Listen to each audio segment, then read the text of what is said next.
राधा स्वामी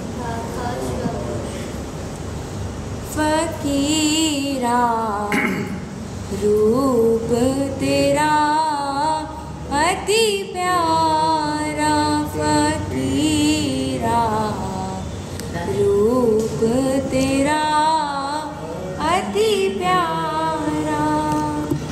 तू सतचित आनंद की मूरत, तू तीनों से न्यारा।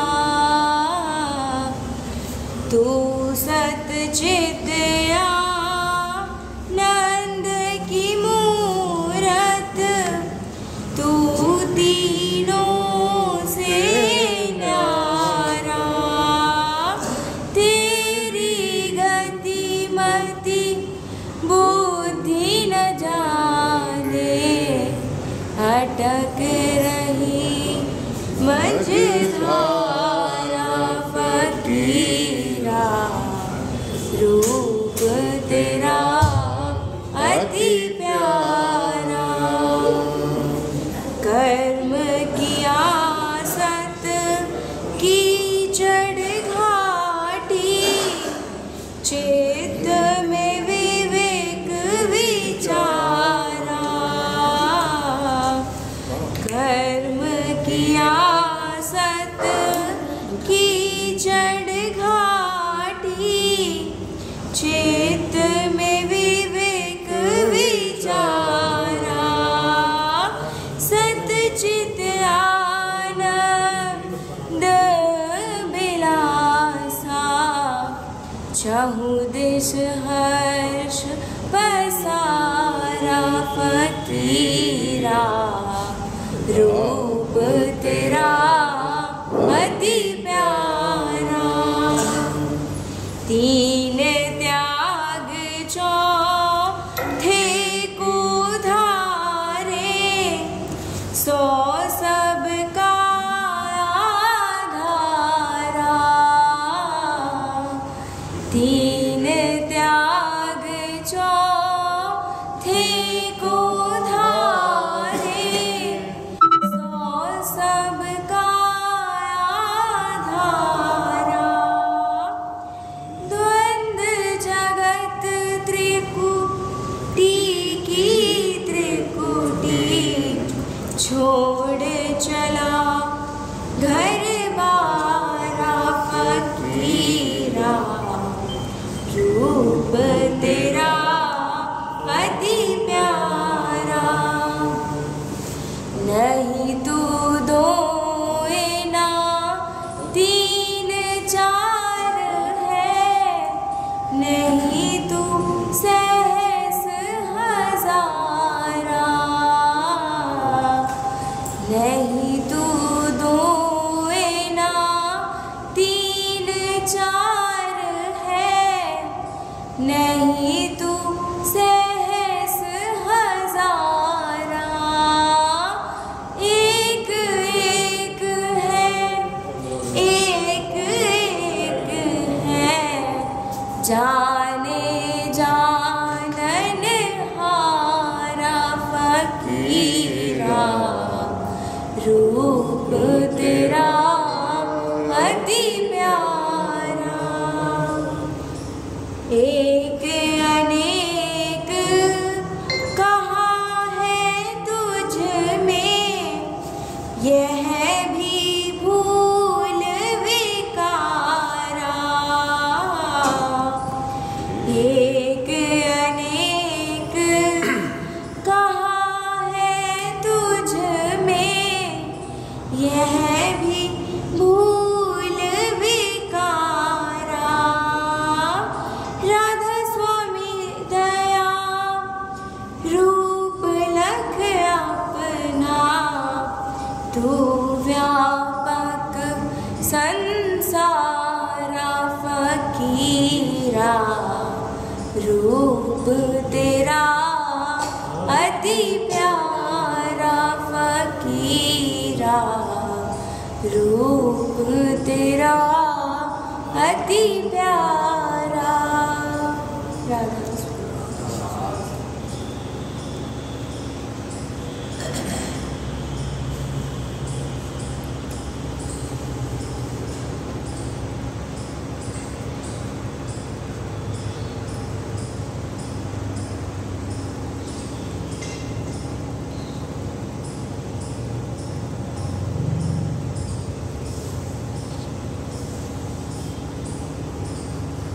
तू है कौन, कहाँ से आया, क्यों आया, क्यों जाया है। तू है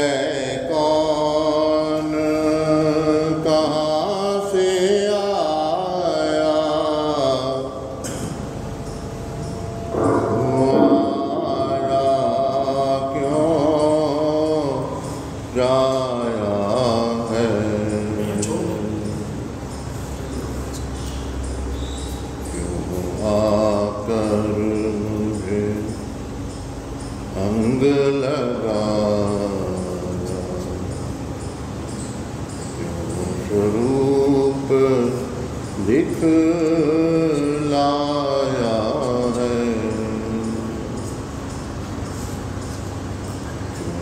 आकर मुझे अंग लगा स्वरूप दिखलाया है। तू अविनाशी अजर अमर है, तू सबका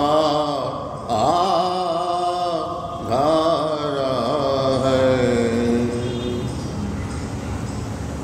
सब रहते हैं तेरे सहारे, तू ही सबका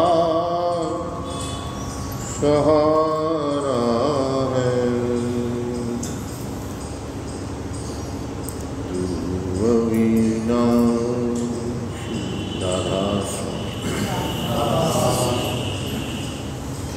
आज जो ये सत्संग है, ये मैं आज अपने आप को सत्संग करा रहा हूँ। इतनी मेरी यादें जुड़ी हुई हैं इस धाम से। मैं मानव दयाल जी महाराज के साथ हर शिवरात्रि आता था। तो आप सोचो 2001 में उन्होंने चोला छोड़ा, तो आज 24 साल के बाद मैं आ रहा हूँ। 2001 में नहीं है, 2000, तो वही 24-25 साल के बाद। और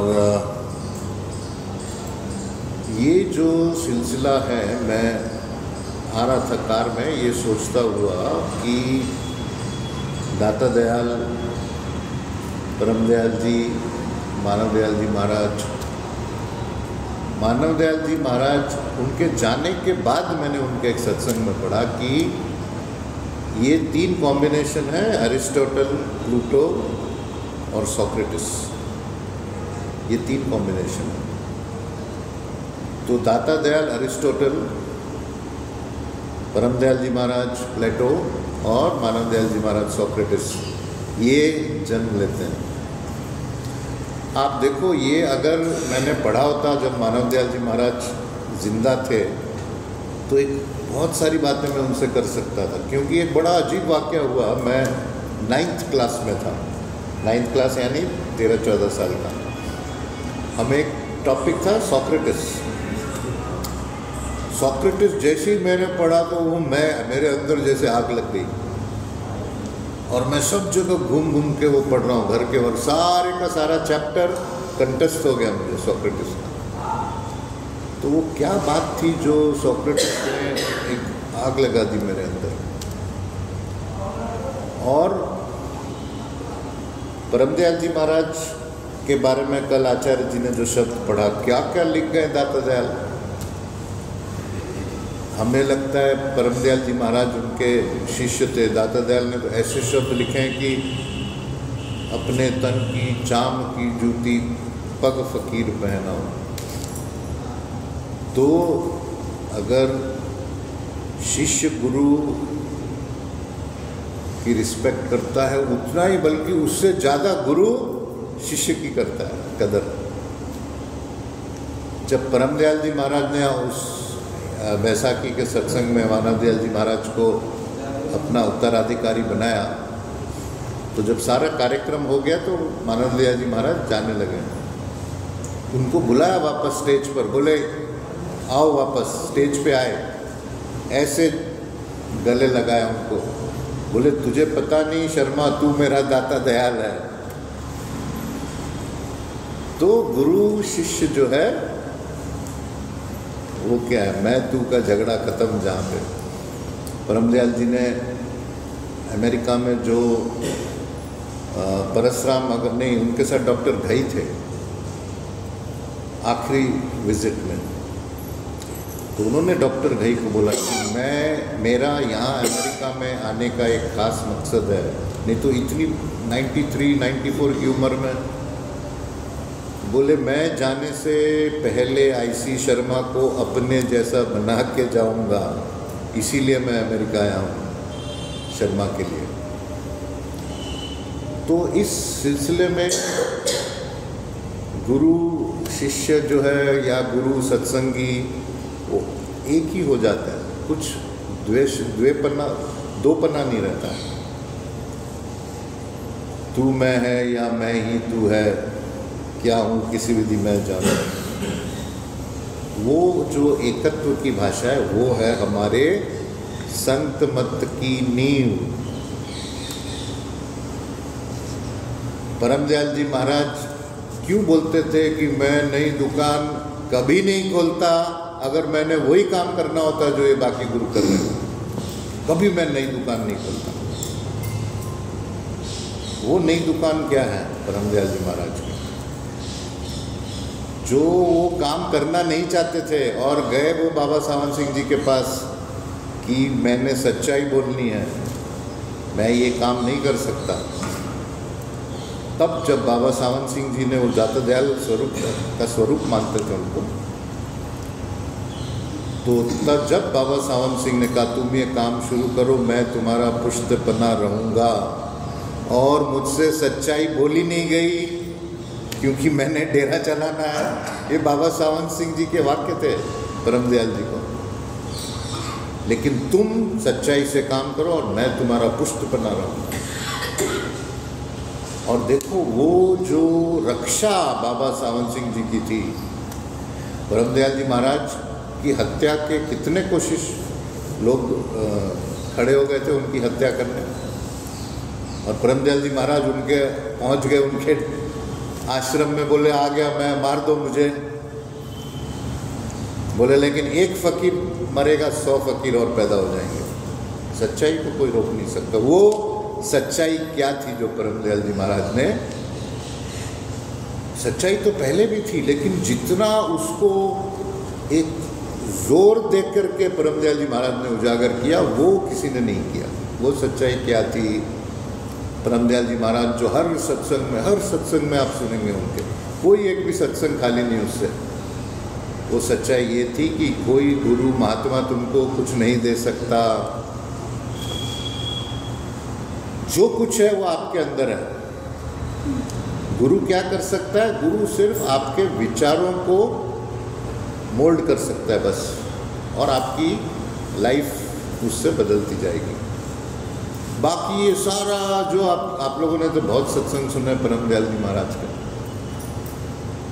इतने बड़े बड़े चमत्कार। मेरी माँ के साथ हुआ चमत्कार। मेरी माँ कश्मीर से बड़े सेबों की पेटियाँ लेके पहुँची होशियारपुर, डूब रही थी वो, तो ऐसे परमदयाल जी प्रकट हुए, उसको हाथ से पकड़ के पानी से निकाला परमदयाल जी महाराज ने।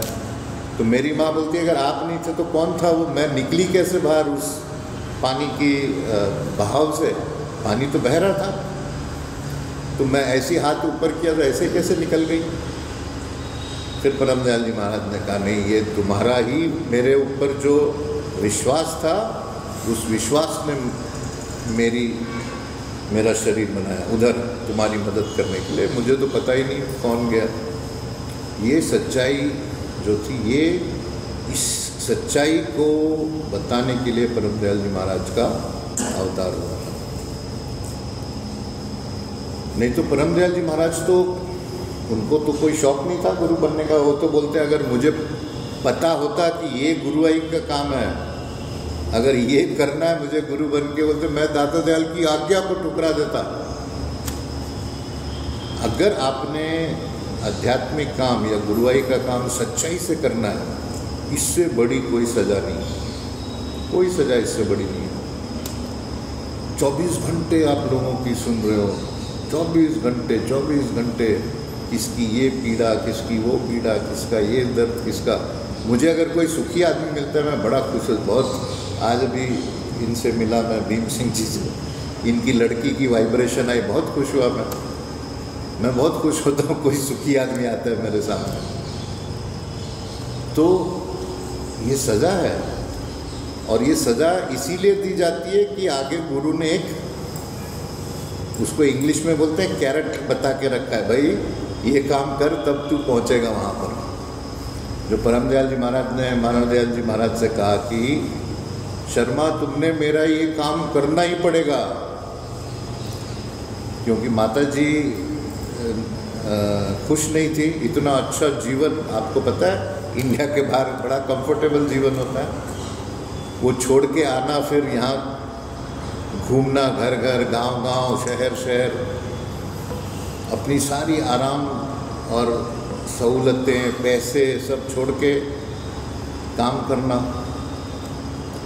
तब परम दयाल जी महाराज ने माता जी को डांटा वहाँ पर, बोले भाग तू समझती है कि शर्मा के बिना मेरा काम नहीं चलेगा। लेकिन एक बात है, फिर महाराज जी को बोले शर्मा अगर तू मेरा ये काम नहीं करेगा मैं तुझे शाप दे दूंगा। परम दयाल जी महाराज के शब्द। क्यों गुरु ऐसा करता है? गुरु के ऊपर जिम्मेदारी होती है अपने सच्चे शिष्य को पार लगाने की। परम दयाल जी महाराज जानते थे कि मानव दयाल जी महाराज इसके बिना पार नहीं हो सकते, तो यहाँ तक बोल दिया मैं तुझे शाप दे दूँ। और ये सिलसिला चलता है। मानव दयाल जी महाराज मुझे ले लेके घूमते थे सब जगह पे, सत्संगों में, इधर उधर, America, London, Dubai, Abu Dhabi तो खैर हम घूमते ही थे, यहाँ हर जगह। यहाँ मैं हर शिवरात्रि आता था, कोई ऐसा, हैदराबाद, साउथ का सारा दौरा साथ साथ लेके चलते थे। तो शब्दानंद जी महाराज ने मुझे कहा ये तुम्हारी ट्रेनिंग हो रही है। मैंने कहा ट्रेनिंग किस बात की? बोला ये तुमको सक्सेसर बनाना चाहते मानव दयाल जी महाराज। और मैं तो बहुत छोटा था, mid-30s का था। मैंने बोला महाराज जी को खुद कहा मैंने दुबई में, अभी भी मुझे याद है। मैंने कहा महाराज ये घाटे का सौदा है, ये आचार्य फाचार्य बनना, मैं तो बस आपका बेटा बन के रहूँगा, ये आचार्य का चक्कर मेरी समझ में नहीं आता। तो कुछ बोले नहीं, वो चुप हो गए। बोले नहीं तुम तो एक बात मैं बताऊं, अभी तुमको पता नहीं, लेकिन जिस समय आध्यात्मिक काम शुरू करोगे तुम्हारी आध्यात्मिक उन्नति तेजी से हो जाएगी। वो मैं उसका अनुभव अभी कर रहा हूँ। तो ये जो परम दयाल जी महाराज ने क्या हटके काम किया, उन्होंने मानव दयाल जी महाराज को आज्ञा क्या दी थी? तुम ये साबित करना कि राधा स्वामी मत और सनातन धर्म एक है। मानव दयाल जी महाराज प्रचंड पंडित, सनातन धर्म के विश्वविख्यात, प्लैटिनम जुबली मुझे याद है 83 या 84 की बात है। मैं हैदराबाद गया था उनके साथ। सारे वर्ल्ड फिलोसफिकल कांग्रेस की प्लैटिनम जुबली, मानव दयाल जी महाराज चेयरमैन थे उसके। राजीव गांधी जी ने उसका इनॉग्रेशन किया था। इतने विश्वविख्यात पंडित। और परम दयाल जी ने उनको कहा कि राधा स्वामी मत कुछ नया नहीं है, ये सनातन धर्म ही है, सनातन धर्म की आखिरी सीढ़ी। और फिर परम दयाल जी महाराज ने वो कुंभ के सत्संग जो बने हुए हैं, सत सनातन धर्म या सत मानव धर्म। मानव दयाल जी महाराज बोलते थे कि राधा स्वामी मत शैव मत है, शिव। महर्षि दाता दयाल जो थे, उनका नाम महर्षि शिवरत लाल। 23 फरवरी 1860 शिवरात्रि उनका जन्म हुआ। 23 फरवरी 1939 1939 वो भी शिवरात्रि। अभी आचार्य जी ने बताया स्वयं से चोला छोड़ा। मानव दयाल जी महाराज 23 फरवरी 2001 शिवरात्रि के एक दिन बाद। शिव मत है। शिव यानी ये नहीं जो शिव आप फिजिकल शिव नहीं होता है, शिव तत्व होता है। तो मानव दयाल जी महाराज बोलते राधा स्वामी मत शैव मत है, इसीलिए मैंने शिव मंदिर बनवाया वहाँ धाम पे हमारे। शिव जो है और जो राधा स्वामी मत के जिन्होंने शुरू किया, शिव दयाल जी, शिव वहाँ भी है। तो ये जो शिव तत्व है, अब आपको मैं बताऊं, मेरा जो जन्म था, मेरी माँ ने कहानी सुनाई मुझे ये। परम दयाल जी महाराज के गुरु भाई थे कश्मीर में, स्वामी गोविंद कौल। तो जब स्वामी गोविंद कौल अपना शरीर छोड़ रहे थे तो उन्होंने हमारे परिवार को बोला, मेरे शरीर छोड़ने के बाद बाबा फ़कीर है के होशियारपुर में, आप उनके पास जाना। मेरे दाया जी को बोला और मेरी माँ को। और ऐसे हम बाबा फ़कीर के पास पहुँचे। तो शिव का मैं बता रहा हूँ कनेक्शन कैसे कैसे कहाँ कहाँ अलग अलग जगहों पे। तो मेरी माँ ने स्वामी गोविंद कौल की बहुत सेवा करी और 4 महीना रही हूँ उनके, बम्बई से कश्मीर आके। और जब स्वामी गोविंद कौल ठीक हो गए तो बड़े संत थे, बाबा फ़कीर के गुरु भाई थे। उनको दाता दयाल ने बोला था, जब तुम मेरे साथ बैठो तुमने कोई बात नहीं करनी, बस सुनते रहना है, कोई मेरे से बात नहीं करनी है। उनको आज्ञा थी और इसी से तुम पहुंच जाओगे। तो स्वामी गोविंद कौल ने मेरी माँ से बोला, अच्छा तूने इतनी सेवा की मेरी बेटी, मांग तू क्या चाहती हो। तो माँ भी हमारी संत बोली, नहीं बस मुझे सेवा का मौका मिल गया, इससे बड़ी और क्या बात है। मैं आप लोगों को हमेशा बोलता हूँ, अभी ये जो दाता दयाल की समाधि पे लग गए हैं आचार्य जी सब, आपकी पुश्तें इसका फ़ायदा उठाएगी। नरेश जी आप हो, सीमा जी हैं, आप देखना ये हमारे घर की बात है। देखो हम 4 भाई एक बहन, सब बिल्कुल अच्छे ओहदों पे अच्छे पैसे कमा रहे हैं, अच्छा नाम कमा रहे हैं। जो हमारी औकात के बाहर मिला है हमको, ये क्या होता है? संतों का आशीर्वाद होता है। गुरु, असली गुरु, अगर आप उससे अटैच हो, मालिक भी आपका कुछ नहीं उखाड़ सकता। ये मैंने परम दयाल जी महाराज की संगत में, मानव दयाल जी महाराज की संगत में अनुभव किया है। तो जब स्वामी गोविंद कौल ने मेरी माँ से कहा कि मेरी माँ ने बोला ये सेवा का मौका कितनों को मिलता है। फिर मैं पैदा हुआ, नागपंचमी के दिन मेरी माँ ले गई मुझे स्वामी गोविंद कौल के पैर पे रखा ऐसे। तो स्वामी जी ने उठाया मुझे ऐसे सिर पे रखा, बोला इसको मेरे पैर पे मत रख, जो तूने मेरी सेवा की है उसका ये फल है, मैंने साक्षात शिव को लाया है तेरे पास। वहाँ भी शिव आ गया। अच्छा, मेरा जन्म नागपंचमी का। अब एक किस्सा होता है हमारे घर में, हम घर में बैठे हैं वहाँ बम्बई में, माँ हमारी अंदर किचन में है, घर की बेल बजती है, तो हम दरवाज़ा खोलते हैं तो एक भिखारी खड़ा है वहाँ पर। तो हमने 1 रुपया 2 रुपया जो नॉर्मल भिखारी को देते, 87 की बात है ये। बोला मैं भिखारी नहीं हूँ, इधर शिरडी साईं बाबा की फ़ोटो लगा के खड़ा है, 30 साल से ज़्यादा बड़ा नहीं होगा, यंग बच्चा। बोले आपके यहाँ पे एक औरत है जो जिनका मैं आशीर्वाद लेना है, मैं यहाँ से चल रहा था, उनकी ज़बरदस्त रेडिएशन आई मुझे, तो मैं बस एक औरत कोई है, मैं उनका आशीर्वाद लेने आया हूँ, वो संत हैं। तो तो हमने फिर हमारी माँ को बाहर बुलाया, माँ आई हमारी, वो साष्टांग लेट गया माँ के पैर पर, बोला माई ये आपका आखिरी जन्म है, आप मुझे आशीर्वाद दो, मैं आपका आशीर्वाद लेने आया हूँ, मैं जा रहा था। तो माँ ने बोला अच्छा बैठ जाओ, भी चाय वाय पी के जाना है ऐसे, तो उसको बिठाया हमने। बोला मेरे में सिद्धि है तो मैं आप सब लोगों की सेवा करूँगा जो जो बैठे हैं। वाइब्रेशन होती ना, वाइब्रेशन, जैसे अभी इनकी लड़की का मैंने बोला कि आध्यात्मिक वाइब्रेशन है इनकी लड़की की, तो वो फेस देख के बोलता जा रहा था। आप यकीन मानो मेरा फेस देखा उसने, बोलता है अरे आप सर्प को कभी ज़िंदगी में मारना नहीं, पहली लाइन, आपको शिव जी की पूरी प्रोटेक्शन है। वहाँ भी शिव आ गया। और फिर मेरी माँ ने उसको किस्सा सुनाया, बोला ये जब छोटा सा था तो हमने बेबी की मालिश करते हैं ना बच्चे की, तो मालिश करके धूप में रखा था। बोले एक बड़ा नाग आके इसके पेट पे बैठ गया था 20 मिनट पूरा। बोला हमको टाइम याद है क्योंकि एक एक सेकंड एक एक जो है महीना लग रहा था हमको, तो 20 मिनट वो सर्प आके इसके पेट पे बैठ गया था। और जो है ये जन्म नागपंचमी का जब हुआ तो एक बड़ा लाल टीका 3 महीने तक रहा इसके सिर पे ऐसा। फिर बोलता है अरे आप अभी क्या कर रहे हो, 6 महीने में आपको दुबई जाना है, पैकिंग शुरू कर दो आप। तो 6 महीने में जो है फिर मेरा दुबई का भी चक्कर लग गया।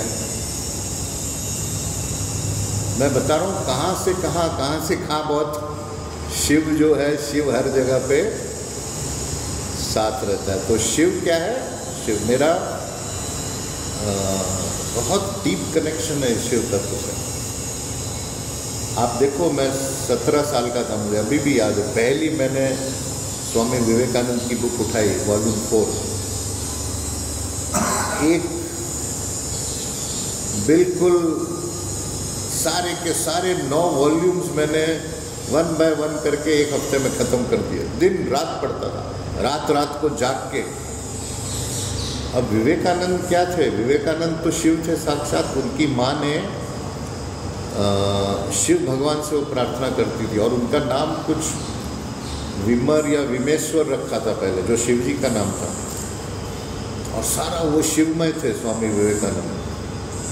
अब स्वामी विवेकानंद घुस गए थे मेरे अंदर और वहाँ से मुझे प्रेरणा मिली। विवेकानंद जी ने जो कहा कि अगर आपको आध्यात्मिकता चाहिए, कोई दूसरा रास्ता कलयुग में नहीं है, आपको जिंदा गुरु होना ही करना ही पड़ेगा। द गुरु इज द सिने क्वा नॉन फॉर स्पिरिचुअलिटी। कोई दूसरा रास्ता नहीं कलयुग में। और हमारे गुरु बोलते थे कलयुग में नाम। तो उसने विवेकानंद क्या बोलते हैं, पहला step what have I learned, वो उसका टॉपिक है, उसका शीर्षक था। तो step 1 adopt a Guru, a living master.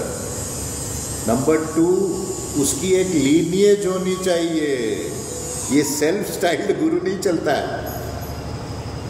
आजकल कितने लोग हैं यार, बोले पंडित जी काम नहीं चल रहा है, चलो एक आश्रम खोल देते हैं, बस हमको क्या है आश्रम बन जाएगा, हम हॉस्पिटल बना देंगे, तो हमारे पास डॉक्टर नहीं है, तो आप आके हफ्ते में एक दिन बोल देना तो हमारी कमाई शुरू हो जाएगी। बोलते हॉस्पिटल तो हम बना देंगे, डॉक्टर चाहिए हमको। तो ये इसीलिए हम आश्रम खोल रहे हैं कि भाई रोजी रोटी शुरू हो जाए कोई। तो ये विवेकानंद का जो मैं आपको बोल रहा था कि वो गुरु लीनिएज क्या है, अभी हमारी लीनिएज क्या है, मैं किसका बेटा हूँ, दाता दयाल, बाबा फकीर, मानव दयाल जी महाराज। मानव दयाल जी महाराज को मैंने कहा कि मेरी इंट्रोडक्शन क्या है, मैं आपका आध्यात्मिक पुत्र हूँ। तो ये सारे गुरुओं की पावर हमारे आपके साथ रहती है, लीनिएज की। फिर मानव दयाल जी महाराज की जिम्मेदारी बन जाती है, शब्दानंद जी महाराज की जिम्मेदारी बन जाती है, उनको ही काम करना है। मैंने अब 3 साल से काम शुरू किया, कोई बात मेरी गलत नहीं निकली। कितने लोगों से मिलता रहता हूँ, सारा दिन मिलता रहता हूँ। आपको मैं सबसे बड़ा मिरेकल बताऊँ इस बार बलिया का।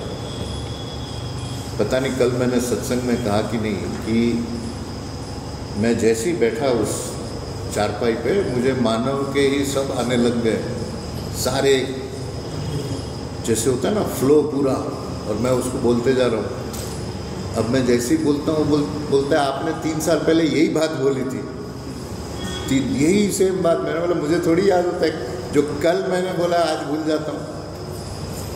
बोले आपने यही बात बोली कि 2027 में बच्चा करना है तुमको, और ये आत्मा होगी, ये नाम होगा, ये होगा। और मैं तो भूल ही गया क्या मैंने किसको बोला है। फिर उसके स्कूल के बारे में मैं बोल रहा था, उसके जो जो बातें पहले बोल चुका था मैं, उनके पिताजी के बारे में। मैंने कहा आपके पिताजी अभी हैं इस घर में, लेकिन 2 साल 3 साल के बाद मैं उनको रिलीज़ करवा दूंगा घर से। ज़्यादा अटैचमेंट ठीक नहीं है, आत्मा के लिए ठीक नहीं होती वो। तो बोलती ये सारी वही बातें आपने बोली है, वही दोहरा रहे हो आप। ये क्या प्रूफ है कि मैं नहीं बोल रहा हूँ, वो कोई और बोल रहा है, मैं सिर्फ अपने आप को खाली करता जा रहा हूँ। तो ये दूसरी बात कि गुरु लीनिएज का होना चाहिए। आज तो आप देखो गुरु ज़्यादा चेले कम हो गए। जितने आप देखो, हमारे ऊपर आशीर्वाद है हमारे गुरुओं का। मैं तो दुकान दिल्ली में बंद कर दी मैंने, जब मैंने काम शुरू किया था, और सब ये बड़े बड़े पॉलिटिशियन और बिजनेसमैन सब आने शुरू हो गए थे, मैंने दुकान ही बंद कर दी अपनी। कि परमदयाल जी का काम है, ये बाबा फकीर का काम है। इसमें एक क्या 0.0001% भी मिलावट नहीं चलेगी। आप जो है ऐसे संत जो साक्षात मालिक के अवतार परमदयाल जी महाराज, उनका काम, आप कैसे उसमें मिलावट कर सकते हो? हो ही नहीं सकता। और ये बचपन में हमारी माँ ने दिमाग में डाला था ये बात। तो बचपन में जो हम कितने 11-12 साल के थे तभी, परमदयाल जी महाराज पहली बार हमारे घर आए थे, तो हमने देखा माँ हमारी तैयारी कर रही है। बोले ये भगवान आ रहे हैं हमारे घर पे। माँ हमारी जैसे बच्चों को बोलते हैं ना कि भगवान हमारे घर आ रहे हैं, ये साक्षात मालिक हैं। तो उस समय उस एज में वो बात बैठ गई कि परमदयाल जी महाराज साक्षात भगवान हैं। और जो मैंने वो रिकॉर्ड सुना बाबा फकीर का, उन्होंने मानवदयाल जी महाराज को जो आखिरी सत्संग कराया था, और उसमें बोला शर्मा तुम उसी जगह पहुंच जाओगे जहां मैं पहुंचा हूं, लेकिन पहले तुमको मेरा ये काम करना पड़ेगा। मैं और तू का झगड़ा ख़त्म हो जाएगा उसके बाद। तो फिर मैंने सोचा इनको ही पकड़ लो, मानवदयाल जी महाराज। तो ये जो है आपको मैं बता रहा हूँ, शिव तत्व गुरु ये बने बनाए आते हैं। ये इसमें आपकी मेहनत से काम नहीं होता। अब इनकी बिटिया मेहनत से नहीं है, इनका उसका बीज बना हुआ है माँ बाप से, उसका कोई उसमें अचीवमेंट नहीं है, कोई एफर्ट नहीं है। माँ बाप ने जो है बीज डाल दिया उनका। तो गुरु शिष्य का भी ऐसा होता है, ये अपने हाथ की बात नहीं होती। फिर विवेकानंद क्या बोलते हैं, आप गुरु करो, फिर गुरु आपको नाम देगा। ये उसके स्टेप्स हैं, स्टेप्स फॉर गॉड रियलाइजेशन। और उस नाम को पकड़ के आप पार हो जाओ। विवेकानंद जैसा प्रचंड ज्ञानी, उससे बड़ा ज्ञानी इस सेंचुरी में हुआ नहीं है। उससे बड़ा लॉजिकल थिंकर विवेकानंद से बड़ा नहीं हुआ। वो ऐसे भक्ति की बातें कर रहा है, वो ऐसे प्रेम की बात कर रहा है। और वो क्या था, शिव का शिव भक्त था वो। तो ये सारा जो है एक इसमें पिरोया हुआ रहता है। और ख़ास जो मैंने आपको मेरे लॉटरी की बात सुनाई थी, वो इस कमरे में, इसके बगल में एक कमरा है शायद, इसके साइड में कमरा है कोई, कमरा है जी कोई साइड एक छोटे कमरे हैं ना कुछ, ये तो है। हाँ बगल में ही है जी। हाँ हाँ ऐसे कमरे थे। हाँ तो मानव दयाल जी महाराज ऐसे बैठे थे कमरे में, मैं ऐसे नीचे बैठा था। तो महाराज जी मुझे बोलते हैं, रवि तेरे वाइफ की चिट्ठी आई है लंबी 4 पेज की मेरे पास, तू पैसे बचाता नहीं है तो सारा पैसे दान कर देता है, और तेरी वाइफ लिख रही है कि गृहस्थ कैसे चलेगी हमारी, और मैं दुबई में बहुत कमा रहा था पैसे।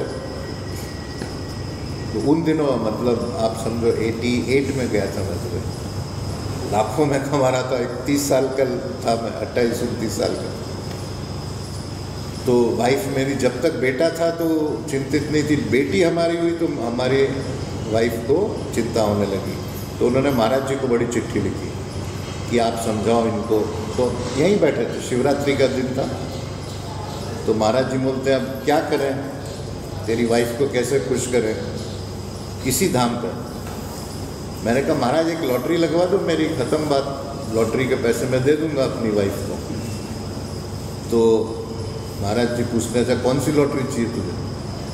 मैंने कहा एक अभी नया नया शुरू हुआ है, उन दिनों 96 की बात है, उन दिनों 75 लाख की लॉटरी थी वो। तो मैंने सोचा 75 लाख काफ़ी हो गए लाइफ के लिए। मैंने कहा महाराज वो लॉटरी लगवा दो। तो मैं बोला अच्छा ठीक है, जा टिकट खरीद, लॉटरी लग जाएगी तेरी, और लॉटरी लगेगी तो फ़ोन कर देना मुझे। तो लॉटरी लगी मेरी, मैंने फ़ोन किया, महाराज आपने बोला था लॉटरी लग गई मेरी। अच्छा अच्छा अच्छा कोई बात नहीं, आके मिल लेना मेरे। उनके ऊपर कोई असर ही नहीं हुआ, वो जानते थे लगनी वाली है, बोले अब आके मिल लेना मेरे साथ। तो फिर जो है सारा मर्सिडीज़ कार ये वो सब, वो लॉटरी के पैसे, मेरी वाइफ ने उस लॉटरी का कोई पैसा नहीं रखा। बोले महाराज जी की लॉटरी है, सिर्फ हम अपने कर्जे निपटा दें। मैं दुबई में काम करते हुए मेरे ऊपर कर्जे होते थे, क्यों मेरा दरबार खुला होता था, जो आए जितना पैसा मांगे, जो मदद मांगे, मैं लोगों से उधार लेकर, मुझे उधार तो दे देते थे लोग कि भाई पैसा रिटर्न तो आएगा। लेकिन मैं आपको बता रहा हूँ गुरु की शक्ति और प्रोटेक्शन।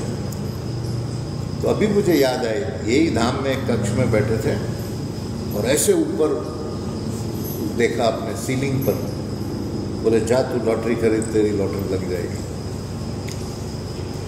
तो ये जो कनेक्टिविटी होती है, जो शब्दानंद जी महाराज ने कहा, ये अपने शरीर छोड़ने से पहले कहा उन्होंने। दाता दयाल जो थे, शब्दानंद जी महाराज की माँ को बहुत प्रेम करते थे। वो जो शब्द है उनका, माई सुख से जन्म बिताओ, सुख नहीं बाहर मन पर्वत में, सुख नहीं सैर तमाशा, सुख है तेरे अंतर माही, अंतर कर जिज्ञासा। तो ये जो सारा जो शब्द है, सुख से जन्म बिताओ, वो शब्दानंद जी की माँ के लिए लिखा था दाता दयाल ने। और शब्दानंद जी महाराज ने शायद दाता दयाल से मिले थे, वो मिले, हाँ मिले थे, दाता दयाल से मिले, परम दयाल जी से भी मिले और मानव दयाल जी से मिले। तो शब्दानंद जी महाराज ने क्या कहा कि 4 धाम होंगे संत मत के।